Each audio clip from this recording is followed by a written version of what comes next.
Chapter 1. Waging War, 1948. Historians may search, but they will not find any nation subjugated to as much torture as ours. Yasser Arafat. Number of refugees, 0. A few nights before he fell in battle on April 8, 1948, at the Kastel Mountain, overlooking the road to Jerusalem, Abdelkader al-Husseini found time to write his son Faisal a poetic letter.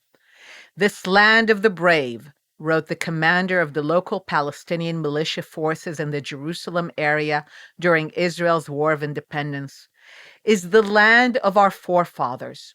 The Jews have no right to this land. How can I sleep while the enemy rules it? Something burns in my heart. My homeland beckons." Abdelkader al-Husseini was an exceptional figure in Palestinian society. His father Musa had been mayor of Jerusalem, and his cousin Amin was mufti of the city and the most prominent Palestinian leader during the British Mandate period. Despite this aristocratic lineage, al-Husseini used to go out to battle with his low-ranking soldiers and fight with them shoulder to shoulder. But the spiritual inheritance he left his son Faisal to vigorously oppose the Jewish bid for independence was not at all exceptional. It reflected the position of all sections of Palestinian society at the time. The Arabs and Palestinians would later claim that the 1948 war caused the outrageous injustice of the refugee problem. But this is anachronistic. In fact, the belief that Zionism was an outrageous injustice predated the war and caused the Arabs to violently oppose the Jewish national liberation movement many decades earlier.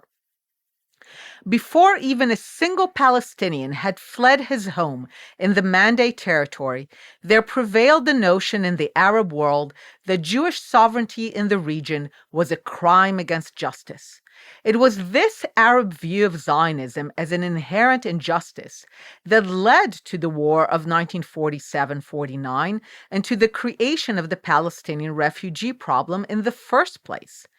The Arabs of Mandatory Palestine were divided between village and city, coast and mountain, and they were split between supporters of the Husseini clan and the rival Nashashibi clan.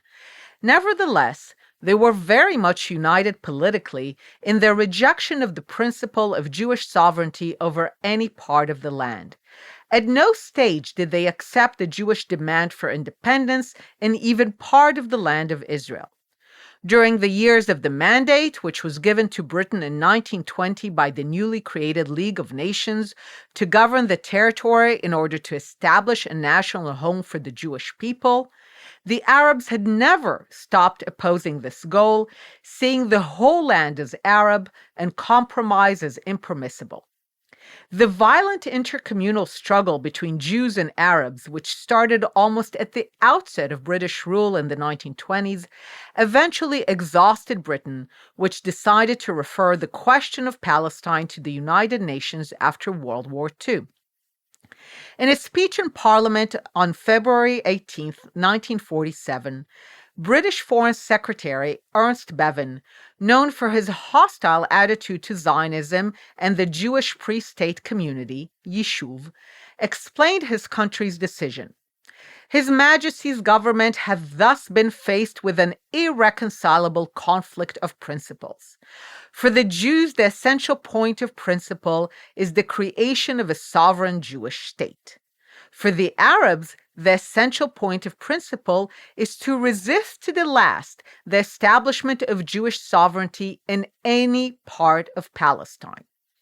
Bevin understood that this was not a conflict between two national movements, each seeking first and foremost its own independence, but rather about one group, the Arabs, seeking first and foremost to foil the independence of another, the Jews.